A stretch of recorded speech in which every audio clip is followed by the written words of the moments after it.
Magandang gabi mga masters, bali ngayon po ay 8 videos po ma-upload ko po sa aking YouTube channel. Tama nga mga masters, 8 videos nga po ma-upload ko. Yon, what's up mga masters? Nandito na naman tayo sa panibagong araw, panibagong kabanata na naman ang pagsasama-samahan natin ngayon guys.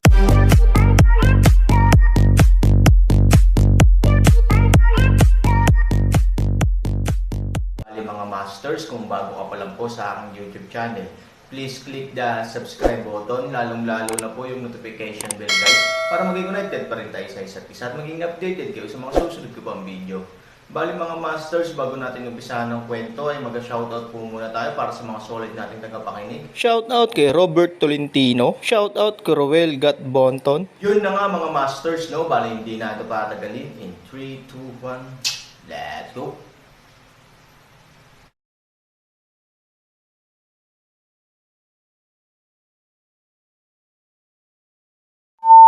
Halos sabay na biglang tumalon mula sa kama si Aaron na natutulog sa kama. How's it going? Inilabas ni Aaron ang kanyang ulo mula sa kurtina at tumingin sa paligid. Kalahating oras na ang nakalipas, ngunit ngayon ay nakatulog na ako. Bamulong ang figurang pumasok na bagaman parang lamok ang tunog, hindi pa rin ito natatabunan ang tunog. Of nature, come in itinulak niya ito sa loob ng tent, at muling tumingin sa paligid si Aaron. Matapos makumpirma na normal na ang lahat, bamantong hininga siya, ano bang problema ng sugat mo sa kamay? Sumimangot si Aaron. Si Chin Shuang ang pumasok, mas mabuting huwag mo nang tanungin si Chin Shuang ay umiling, kung sa tingin mo ay sarili mo pa rin ako, sabihin mo sa akin. Aaron. Ang pulong sa kalagitnaan ng gabi ay inayos ng Aaron upang maiwasan ang mga mata at tenga ni Lu Yuan. Ivory narinig ang sagot ni Chin Shuang. Aaron nakasimangot. Paanong posible yon? Ewan ko ba? Sa sandaling bumaba ang boses, itinaas ni Chin Shuang ang kanyang kamay at bahagyang inilagay ang kanyang mga daliri sa templo ni Aaron. Pagkaraan ng ilang sandali, isang larawan ang lumitaw sa isip ni Aaron, mula nang maaresto, kami ni Ivory ay nakakulong ng hiwalay. Gayunpaman, 3 araw na ang nakalipas. Ang pananaw ng larawan ay ganap na Chin Shuang. Nang bahagyang imulat ni Chin Shuang ang kanyang mga mata, nakita niya si Ivory. Bumangon siya ng walang pakialam, at pagkatapos ay ibinato ang kanyang punyal sa lupa. Sa dagger, blood pool. Maya-maya, malamig na tiningnan ni Ivory si Chin Shuang at tumalikod para umalis. Sa oras na ito, tumingin sa ibaba si Chin Shuang, ngunit nakakita ng 2 nakakagulat na mantsa ng dugo sa kanyang palso, at tumutulo ang dugo sa sugat. Hindi ko alam kung ito ay suying siya, bawiin mo ang iyong kamay, nawala lahat ng larawan, nag-aalala si Chin Shuang na nakatingin sa Aaron, sa tingin ko hindi ito si Ivory. May nagpapanggap ba sa kanya at sadyang nagalit sa kanya? Nag-aalinlangan si Chin Shuang. Walang sinabi si Aaron. Sa pamamagitan ng larawan ngayon lang, 100% sigurado si Aaron na ang taong nakita ni Chin Shuang sa kanyang paningin ay hindi isang taong nagpanggap. Walang mas nakakakilala kay Ivory kaysa Aaron. Hindi niya kayang saktan si Chin Shuang nang makita ang pagmuni-muni ni Aaron. Sinisisi ni Chin Shuang ang kanyang sarili sa katunayan, hindi siya naniniwalang si Ivory iyon, kaya ipapakita niya kay Aaron ang larawan. Hindi ko alam na magiging ganito ang pagmumuni-muni pagkatapos na panoorin ito. Wala siyang pakialam kung sinaktan ni Ivory ang sarili niya Aaron at si Ivory ay manggugulo dahil dito. Hindi mahalaga, ito man o hindi. Mahalagang malaman kung ano ang nangyayari sa iyo ngayon. Kahit na ginawa ito ni Ivory, naniniwala rin si Aaron na dapat siyang mahihirapan, kaya natural na pananagutan niya ang mga kahihinatnan ng ginagawa ng kanyang asawa. Isipin mo dito, Aaron ay biglang tumakbo sa kapangyarihan ng kaguluhan. Sa pagkakataong ito ay gumawa siya ng sapat na paghahanda, marahang hinampas si Chin Shuang sa likod. Sa isang sandali, isang malakas na puwersa ang bumuo ng puyo ng tubig sa katawan ni Chin Shuang gamit ang kamay ni Aaron. Bang! Poof! Mahigpit at pinalamig ni Chin ang buong tao ng isang subo ng dugo. Hintayang dumating si Aaron upang tulungan siya ng nagmamadali, bigla niyang hinawakan ang kamay. Hindi, huwag kang lalapit. Kuya Marshall sister, ikaw. Hindi naintindihan ni Aaron at nag-aalalang tumingin sa kanya. Hindi nagsalita si Chin Shuang. Sa oras na ito, naramdaman na lamang niya na siya ay mainit at tuyo, at isang hindi maipaliwanag na salpok ay kumukulo, ang kanyang dugo ay hindi komportable, labis na hindi komportable, na parang ang buong katawan ay gumagapang ng mga langgam, habang nakatingin kay Qin Shuang, nais na muling sumulong si Aaron, umuungol. Halos sa oras na ito, si Aaron ay biglang tumalon, sa harap niya, sa paraan ng Aaron, ayaw mo ba akong lumapit? Nakasimangot, kung pupunta ka doon, sisabog siya at mamamatay. Marahang umiling si Xiaobai. Nang marinig ito, natarante si Aaron, ngunit hindi siya umusad. Ang katawan ni Qin Shuang ay may gininto ang katawan ni Xiaobai, ang hari ng mga hayop. Malinaw niyang mararamdaman ang pagbabago ng katawan ni Qin Shuang, ang kanyang katawan, ito ay kakaiba. Tingnan ang Aaron kalmado, puti bilang isang koneho pangkalahatang katawan tumalon sa balikat ni Aaron, meridian self-blockade, ngunit din sa isa, tulad ng isang closed loop. Tumanggaw si Han Sanchen. 2 beses, kapag sinubukan niyang ipasok ang kanyang katawan gamit ang tunay na chi, ang kanyang katawan ay biglang sisabog ng walang katapusan na puwersa at direktang tumalbog palayo. Ang Aaron ay lubhang kakaiba. Bagamat hindi mababa ang mga nagawa ni Qin Shuang, tiyak na hindi ito mataas kumpara sa Aaron. Ngunit maaari niyang direktang i-flick ang Aaron palayo. At ang pinakamahalagang bagay ay ang makapangyarihang magulong chi ng Aaron ay walang paraan upang makapasok sa kanyang katawan. Tulad ng sinabi ni Xiaobai, ang Qin Shuang sa oras na ito ay parang closed loop. Wala sa loob o labas. Ano ang ginawa ni Lu Raoxan sa kanya? Bakit ito may halong ivory? Naisip ni Aaron ang kanyang malaking ulo, ngunit hindi niya maisip kung anong klaseng tao iyon. Bigla, nang hindi maisip ni Aaron, biglang itinaas ni Qin Shuang ang kanyang kamay at ipinalakpak ito sa kanyang dibdib, kung isa pang subo ng dugo ang samuka. Bahagyang ipinikit ni Qin Shuang ang kanyang mga mata at nahimatay.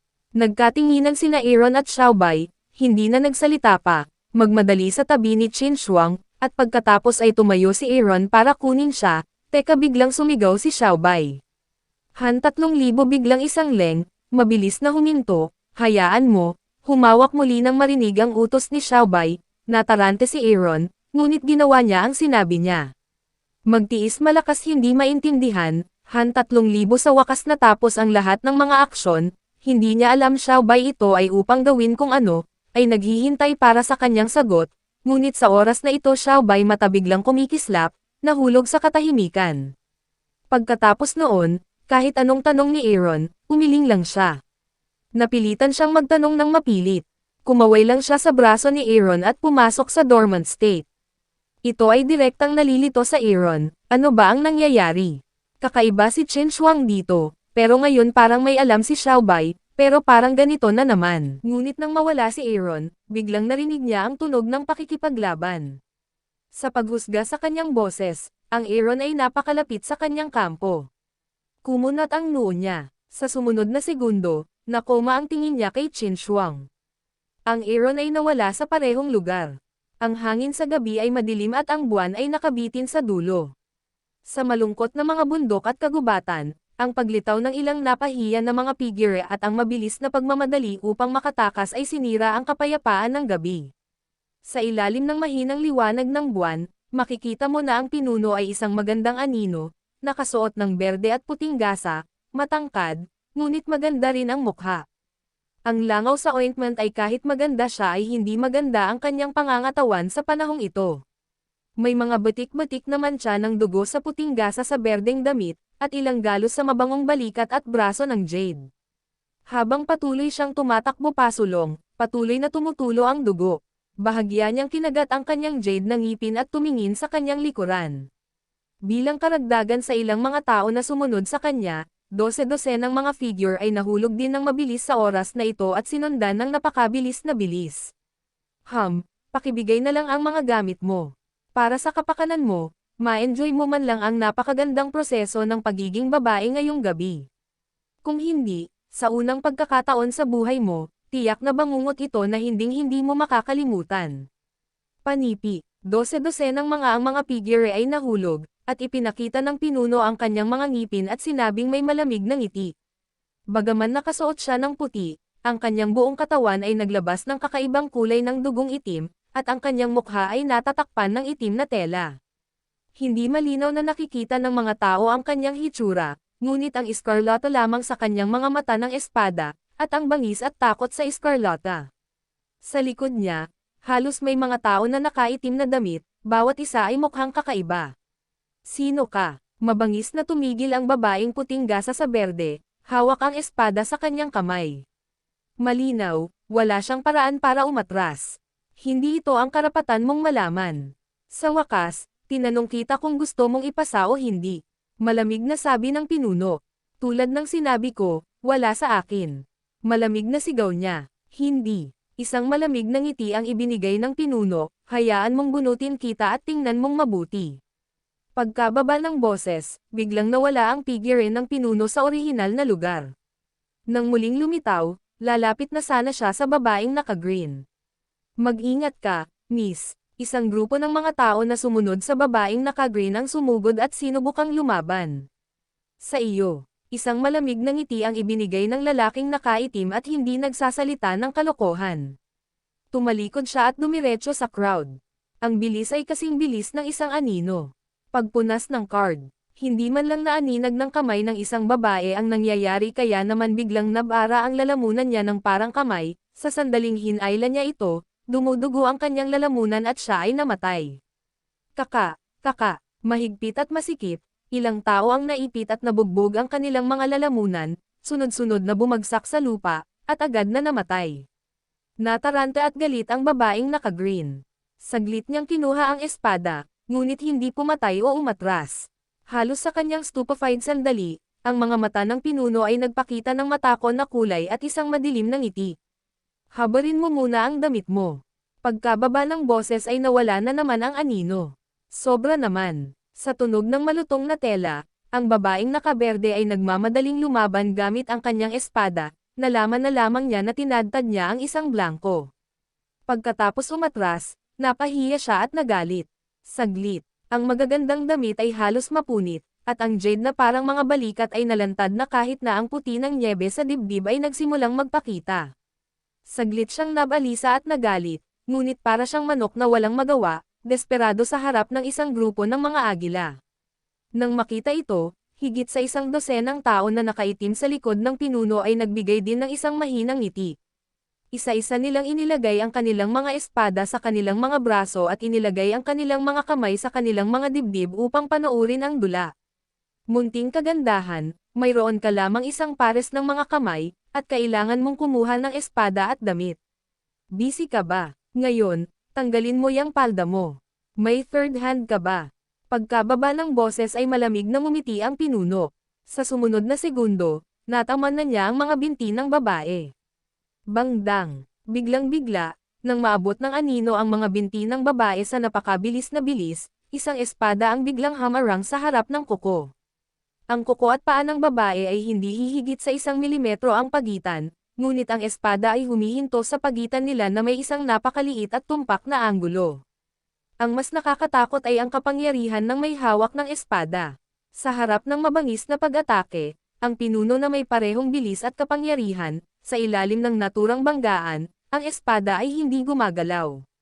Gayunpaman, naramdaman lamang ng pinuno na siya ay tumama sa isang bundok, at ang buong figure ay mabilis na umatras ng ilang metro, na nagpatatag sa kanyang figure. Laking gulat niya ng tumangala, hindi ko alam kung kailan, biglang lumitaw ang figure ng isang lalaki sa tabi ng babae, hawak ang jade sword sa kamay, natural at cool ang posture. Hindi mo maaaring tanggalin ang palda, ngunit mayroon akong espada. Bagamat nakatagilid lang siya at hindi maaninag ang mukha, halos malagutan na ito ng hininga sa kanyang mga sinabi. Yun na nga mga masters, no? Bali panibagong kabanata na naman yung natapos natin ngayong gabi. Muli, maraming salamat po.